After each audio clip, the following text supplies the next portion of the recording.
Silence, silence.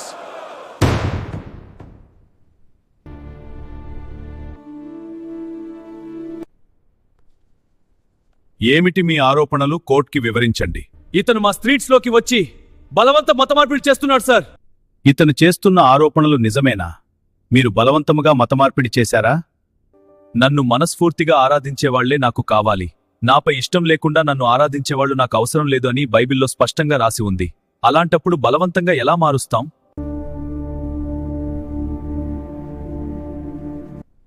మీరు rice బ్యాగులు, డబ్బులు, కానుకలు ఆశ చూపించి మా వాళ్ళని మతం మార్చారు. నేను బీదలకు సహాయం చేయాలని చెప్పాను కాబట్టే వాళ్ళు చేస్తున్నారు, మతం మార్చాలని కాదు. వాళ్ళు మతం మారేది మీరిచ్చే వాటికి ఆశపడే. నా సేవకులిచ్చే ఆహార పదార్థాల కోసం మతం మారకండి. నేనిచ్చే నిత్య జీవం కావాలనుకుంటే మాత్రమే నా దగ్గరకు రండి. యేసుని నమ్మితే మీ రోగాలు పోతాయి, మీ సమస్యలు పోతాయి అని ప్రచారం చేసి మతం మార్చడం తప్పు కాదా?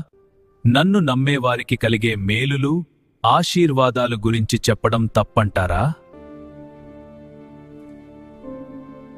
ఒక సబ్బు తయారీ కంపెనీ ఆ సబ్బు వాడడం వల్ల కలిగే లాభాల గురించి ప్రచారం చేయడం తప్పు కానప్పుడు, నన్ను నమ్మడం వల్ల కలిగే లాభాల గురించి చెప్పడం కూడా తప్పు కాదు.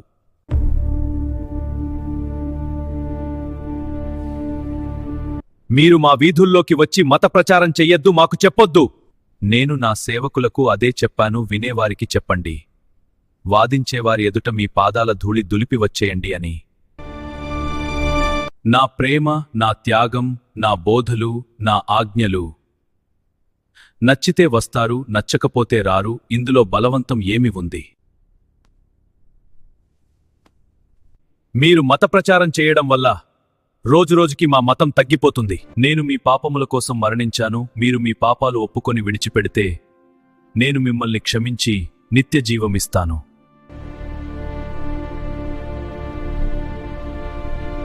ఇప్పుడు నేను మీకు సువార్త ప్రకటించా కదా, మీరు మీ మతం మార్చుకుంటారా?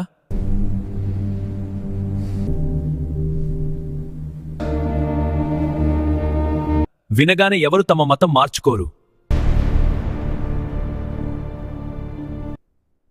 బలవంతపు మత మార్పిడి అని చెబుతున్న ఈ కేసులో సరియైన ఆధారాలు లేనందువల్ల కేసు కొట్టివేయడం జరిగింది.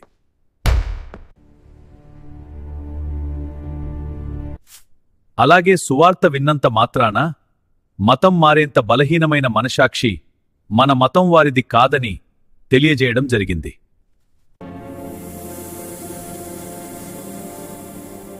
నమస్కారం ఆనరబుల్ జడ్జ్.